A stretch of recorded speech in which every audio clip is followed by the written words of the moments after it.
Friends, welcome to ಕಾವ್ಯಾನಾಯನ cooking channel. ನಾನು ಸುಷ್ಮಾ. ಬನ್ನಿ ಇವತ್ತು ಹೋಟೆಲ್ ಶೈಲಿಯಲ್ಲಿ ಇಡ್ಲಿಗೆ ಸಾಂಬಾರ್ ಯಾವ ತರ ಮಾಡೋದು ಅಂತ ತೋರಿಸ್ಕೊಡ್ತಾ ಇದ್ದೀನಿ. ಯಾವಾಗ್ಲೂ ಇಡ್ಲಿ ಸಾಂಬಾರ್ ತಿನ್ನೋದಕ್ಕೆ ಹೋಟ್ಲಿಗೆ ಹೋಗ್ತೀವಲ್ವಾ, ಅದೇ ರುಚಿಯಲ್ಲಿ ನಾವು ಮನೇಲೆ ಯಾವ ತರ ಸಿಂಪಲ್ ಆಗಿ ಮಾಡೋದು ಅಂತ ತೋರಿಸ್ಕೊಡ್ತಾ ಇದ್ದೀನಿ. ಹೇಗ್ ಮಾಡೋದು ಅಂತ ನೋಡೋಣ. ಒಲೆ ಮೇಲೆ ಕುಕ್ಕರ್ನ ಇಟ್ಕೊಂಡಿದ್ದೀನಿ. ಒಂದ್ ಅರ್ಧ ಕಪ್ ಆಗುವಷ್ಟು ತೊಗರಿ ಬೇಳೆನ ಹಾಕೋತಾ ಇದ್ದೀನಿ. ಚೆನ್ನಾಗಿ ಒಂದ್ 2-3 ಬಾರಿ ತೊಳ್ಕೊಂಡ್ ಬರ್ತೀನಿ. ನೋಡಿ, ಚೆನ್ನಾಗಿ ತೊಳ್ಕೊಂಡು ಬಂದಿದ್ದೀನಿ. 1 ಟೇಬಲ್ ಸ್ಪೂನ್ ಅಷ್ಟು ಅಡಿಗೆ ಎಣ್ಣೆನ ಹಾಕೊಳ್ಳೋಣ.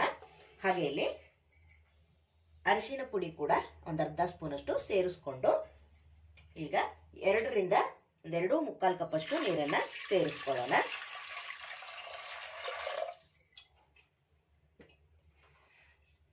ಹಾಗೆ ಇಲ್ಲಿ ಕುಕ್ಕರ್ ಮುಚ್ಚಳ ಮುಚ್ಚಿ ಒಂದು 3ರಿಂದ 4 ವಿಸಿಲ್ ಕೂಗಿಸ್ಕೊಂಡು ಬರೋಣ. ಚೆನ್ನಾಗಿ ನಮಗಿಲ್ಲಿ ಬೇಳೆ ಬೆಂದಿರಬೇಕು. ಸಾಂಬಾರ್ಗೆ ಒಂದು ಚಿಕ್ಕದಾಗಿ ಮಸಾಲೆನ ಮಾಡ್ಕೊಳ್ಳೋಣ. ಕಡಾಯಿ ಇಟ್ಕೊಂಡಿದ್ದೀನಿ. ಒಲೆ ಮೇಲೆ 1-2 ಟೇಬಲ್ ಸ್ಪೂನ್ ಅಷ್ಟು ಎಣ್ಣೆನ ಹಾಕೊಂಡಿದ್ದೀನಿ. 1/4 ಸ್ಪೂನ್ ಅಷ್ಟು ಮೆಂತ್ಯನ ಹಾಕೋತಾ ಇದ್ದೀನಿ. ಒಂದು ಸ್ವಲ್ಪ ಚಕ್ಕೆನ ಹಾಕೋತಾ ಇದ್ದೀನಿ. 1 ಟೇಬಲ್ ಸ್ಪೂನ್ ಅಷ್ಟು ಜೀರಿಗೆ ಹಾಕೋತಾ ಇದ್ದೀನಿ. 1 ಟೇಬಲ್ ಸ್ಪೂನ್ ಅಷ್ಟು ಕಡಲೆ ಬೇಳೆ ಹಾಕೋತಾ ಇದ್ದೀನಿ. 1 ಟೇಬಲ್ ಸ್ಪೂನ್ ಅಷ್ಟು ಉದ್ದಿನ ಕಾಳು ಹಾಕೋತಾ ಇದ್ದೀನಿ. 1.5 ಟೇಬಲ್ ಸ್ಪೂನ್ ಅಷ್ಟು ಧನಿಯಾ ಬೀಜ ಹಾಕೋತಾ ಇದ್ದೀನಿ. ಅರ್ಧ ಸ್ಪೂನ್ ಅಷ್ಟು ಕಾಳು ಮೆಣಸು, ಸ್ವಲ್ಪ ಕರಿಬೇವು. ಚೆನ್ನಾಗಿ ಇಲ್ಲಿ ಫ್ರೈ ಮಾಡ್ಕೊಳ್ಳೋಣ. ಲೋ ಫ್ಲೇಮಲ್ಲೇನೆ ಮಸಾಲೆ ಎಲ್ಲ ಒಂದೊಳ್ಳೆ ಘಮ ಬರೋವರೆಗೂ ನಾವು ಫ್ರೈ ಮಾಡ್ಕೋಬೇಕು.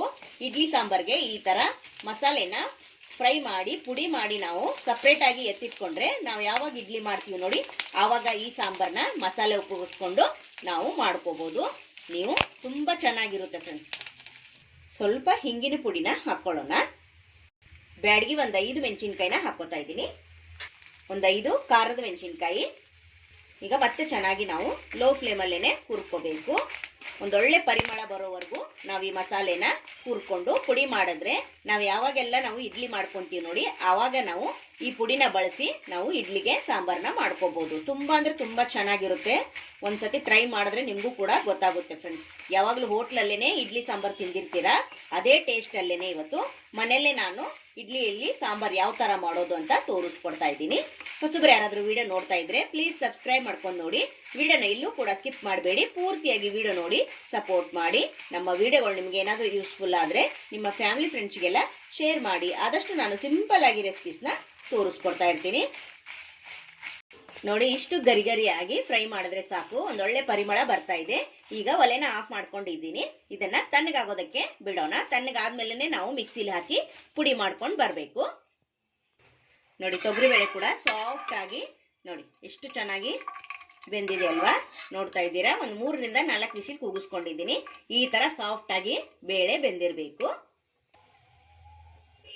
ಒಲೆ ಮೇಲೆ ಬಾಣಲಿನ ಇಟ್ಕೊಂಡಿದ್ದೀನಿ. ಸಾಂಬಾರ್ಗೆ ಇವಾಗ ಒಗ್ಗರಣೆ ಹಾಕೋದಕ್ಕೆ ಒಂದು 4ರಿಂದ 5 ಸ್ಪೂನ್ ಆಗುವಷ್ಟು ಎಣ್ಣೆನ ಹಾಕೋತಾ ಇದ್ದೀನಿ. ಸಾಸಿವೆನ ಸೇರಿಸ್ಕೊತಾ ಇದ್ದೀನಿ. ಹಾಗೆ ಸ್ವಲ್ಪ ಜೀರಿಗೆ, ಸ್ವಲ್ಪ ಕರಿಬೇವು, ಹಾಗೆ 1 ಬ್ಯಾಡಗಿ ಮೆಣಸಿನ್ಕಾಯಿ ಹಾಕೋತಾ ಇದ್ದೀನಿ. 1 ಈರುಳ್ಳಿನ ಸ್ಲೈಸ್ ಆಗಿ ಕಟ್ ಮಾಡಿದ್ದೀನಿ. ಚೆನ್ನಾಗಿ ಇಲ್ಲಿ ಈರುಳ್ಳಿ ಫ್ರೈ ಮಾಡ್ಕೊಳ್ಳೋಣ. ಈರುಳ್ಳಿ ಸ್ವಲ್ಪ ಫ್ರೈ ಆಗ್ತಾ ಇದ್ದಂಗೆನೆ 1-2 ಟೊಮೊಟೊನ ಹಾಕೋತಾ ಇದ್ದೀನಿ. ಇದು ಕೂಡ ಅಷ್ಟೇ ಸಾಫ್ಟ್ ಆಗೋವರೆಗೂ ನಾವಿಲ್ಲಿ ಲೋ ಫ್ಲೇಮಲ್ಲೇನೆ ಫ್ರೈ ಮಾಡ್ಕೊಳ್ಳೋಣ. ಯಾರೆಲ್ಲ ಇನ್ನೂ ಚಾನಲ್ಗೆ ಸಬ್ಸ್ಕ್ರೈಬ್ ಮಾಡ್ಕೊಂಡಿಲ್ಲ ಪ್ಲೀಸ್ ಹೋಗಿ ಸಬ್ಸ್ಕ್ರೈಬ್ ಮಾಡ್ಕೊಳ್ಳಿ. ಬೆಲ್ ಐಕನ್ನ ಪ್ರೆಸ್ ಮಾಡಿ ಆಲ್ ಅನ್ನೋ ನೋಟಿಫಿಕೇಶನ್ ಸೆಲೆಕ್ಟ್ ಮಾಡ್ಕೊಂಡ್ರೆ ನಾವು ಹಾಕೋ ವಿಡಿಯೋ ಎಲ್ಲ ಮೊದಲು ನಿಮಗೆ ಬರ್ತದೆ ಫ್ರೆಂಡ್ಸ್. ಆಗ ಎಲ್ರಿಗಿಂತ ಮುಂಚೆ ನೀವೇ ನೋಡ್ಬೋದು. ಒಂದು ಅರ್ಧ ಸ್ಪೂನ್ ಅಷ್ಟು ಅರಿಶಿನ ಪುಡಿನ ಹಾಕೋತಾ ಇದ್ದೀನಿ. ಸ್ವಲ್ಪ ಕಲ್ಲುಪ್ಪನ್ನ ಸೇರಿಸ್ಕೊತಾ ಇದ್ದೀನಿ. ಹಾಗೆ ಇನ್ನೊಂದು ಸ್ವಲ್ಪ ಹಿಂಗಿನ ಪುಡಿನ ಹಾಕೋತಾ ಇದ್ದೀನಿ. ಬೇಡ ಅನ್ನೋರು ಸ್ಕಿಪ್ ಕೂಡ ಮಾಡಬಹುದು. ಉಪ್ಪು ಹಾಕಿರೋದ್ರಿಂದ ಬೇಗ ಟೊಮೊಟೊ ಮೆತ್ತಗಾಗುತ್ತೆ, ಅದಕ್ಕೋಸ್ಕರ ಈಗ ಲೋ ಫ್ಲೇಮಲ್ಲೇನೆ ಚೆನ್ನಾಗಿ ಫ್ರೈ ಮಾಡ್ಕೊತೀನಿ. ಫ್ರೈ ಮಾಡಿ ಇಟ್ಕೊಂಡಿರೋ ಮಸಾಲೆನ ಮಿಕ್ಸಿ ಜಾರಿಗೆ ಹಾಕೊಂಡು ಇವಾಗ ನುಣ್ಣಗೆ ಪುಡಿ ಮಾಡ್ಕೊಂಡು ಬರ್ತೀನಿ. ನೋಡಿ, ಇವಾಗ ಇಷ್ಟು ಪುಡಿ ಮಾಡ್ಕೊಂಡು ಬಂದಿದ್ದೀನಿ. ಇದನ್ನ ನೀವು ಸ್ಟೋರ್ ಮಾಡಿ ಕೂಡ ಇಟ್ಕೋಬಹುದು. ಇಡ್ಲಿ ಮಾಡಿದಾಗ ಈ ಪುಡಿನ ಬಳಸಿ ನೀವು ಇಡ್ಲಿಗೆ ಸಾಂಬಾರ್ನ ಮಾಡ್ಕೋಬಹುದು. ನಾನೊಂದು ಬೊತ್ತಿಗೆ ತೆಗಿತಾ ಇದ್ದೀನಿ. ಇದೇ ಮಿಕ್ಸಿಗೆ ನಾನು ಒಂದು 1/4 ಕಪ್ ಅಷ್ಟು ಹಸಿ ತೆಂಗಿನಕಾಯಿನ ಹಾಕೋತಾ ಇದ್ದೀನಿ. ಹಾಗೆ ನಾನು ಅವಾಗಲೇ ಪುಡಿ ಮಾಡ್ಕೊಂಡಲ್ಲ, ಅದನ್ನ 1-2 ಸ್ಪೂನ್ ಅಷ್ಟು ಸಾಂಬಾರ್ ಪುಡಿನ ಹಾಕೊಂತೀನಿ. ನೀರು ಹಾಕೊಂಡು ನುಣ್ಣಗೆ ಪೇಸ್ಟ್ ತರ ಮಾಡ್ಕೊಳ್ಳೋಣ. ನೋಡಿ, ನುಣ್ಣಗೆ ಪೇಸ್ಟ್ ಮಾಡ್ಕೊಂಡು ಬಂದಿದ್ದೀನಿ. ಕಾಯಿನ ರುಬ್ಬಿ ಹಾಕೋದ್ರಿಂದ ಸಾಂಬಾರ್ ಸ್ವಲ್ಪ ಇಲ್ಲಿ ಗಟ್ಟಿ ಬರುತ್ತೆ. ಅದಕ್ಕೋಸ್ಕರ ನಾನು ಸ್ವಲ್ಪ ಹಸಿ ಕಾಯಿನ ರುಬ್ಬಿ ಹಾಕೋತಾ ಇದ್ದೀನಿ. ನೋಡಿ, ಇವಾಗ ಟೊಮೊಟೊ ಕೂಡ ಸ್ಮ್ಯಾಶ್ ಆಗಿದೆ, ಚೆನ್ನಾಗಿ ಫ್ರೈ ಆಗಿದೆ ಫ್ರೆಂಡ್ಸ್. ಇವಾಗ ನಾನು ಬೇಯಿಸಿಟ್ಕೊಂಡಿರೋ ನೋಡಿ ಬೇಳೆನ ಹಾಕೋತಾ ಇದ್ದೀನಿ. ಹಾಗೆ ಇಲ್ಲಿ ರುಬ್ಕೊಂಡು ಬಂದಿರೋ ಮಸಾಲೆ ಕೂಡ ಸೇರಿಸ್ಕೊತಾ ಇದ್ದೀನಿ. ಇಡ್ಲಿಗೆ ಇಲ್ಲಿ ಸಾಂಬಾರ್ ಸ್ವಲ್ಪ ಗಟ್ಟಿ ಇದ್ರೇನೆ ಚೆನ್ನಾಗಿರುತ್ತೆ. ನಾನು ಮಿಕ್ಸಿ ಜಾರಿಗೆ ಸ್ವಲ್ಪ ನೀರನ್ನು ಹಾಕೊಂಡಿದ್ದೀನಿ. ನೋಡ್ಕೊಂಡು ಮತ್ತೆ ನಾವು ನೀರನ್ನ ಹೆಚ್ಚು ಕಡಿಮೆ ಮಾಡ್ಕೋಬಹುದು. ಇವಾಗ ಚೆನ್ನಾಗಿ ಕುದಿಬೇಕು. ನೋಡಿ, ಸಾಂಬಾರ್ ಒಂದೊಳ್ಳೆ ಪರಿಮಳ ಬರ್ತಾ ಇದೆ, ಎಷ್ಟು ಚೆನ್ನಾಗಿ ಕುದಿತಾ ಇದೆ ಅಲ್ವಾ, ಒಂದೊಳ್ಳೆ ಕಲರ್ ಇದೆ ಕೂಡ. ಹಾಗೆ ಇಲ್ಲಿ ಒಂದು 1/4 ಕಪ್ ಅಷ್ಟು ಹುಣಸೆ ರಸನ ಸೇರಿಸ್ಕೊತಾ ಇದ್ದೀನಿ. ಉಪ್ಪನ್ನು ಕೂಡ ನೋಡ್ಕೊಂಡು ಇವಾಗ ಹಾಕೊಳ್ಳಿ. ಲಾಸ್ಟ್ ಅಲ್ಲಿ ನಾನು ಕೊತ್ತಂಬರಿ ಸೊಪ್ಪನ್ನ ಹಾಕೋತಾ ಇದ್ದೀನಿ. ನೋಡಿ, ಒಂದೊಳ್ಳೆ ಮಿಕ್ಸ್ ಮಾಡ್ಕೊಳ್ಳೋಣ. ನೋಡ್ತಾ ಇದ್ದೀರಾ, ಘಮ ಘಮ ಅಂತ ಇದೆ.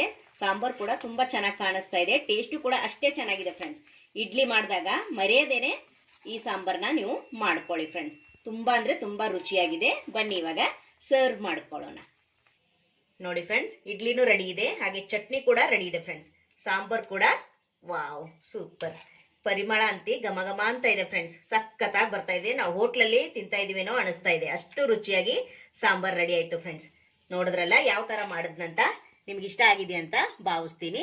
ನೀವು ಕೂಡ ಒಂದ್ಸತಿ ಟ್ರೈ ಮಾಡಿ ಯಾವ ತರ ಬರುತ್ತೆ ಅಂತ ನನಗೆ ತಿಳಿಸಿ ಫ್ರೆಂಡ್ಸ್. ನೋಡಿ, ಸೂಪರ್ ಸಾಫ್ಟ್ ಆಗಿ ಕೂಡ ಬಂದಿದೆ ಇಡ್ಲಿ. Wow super.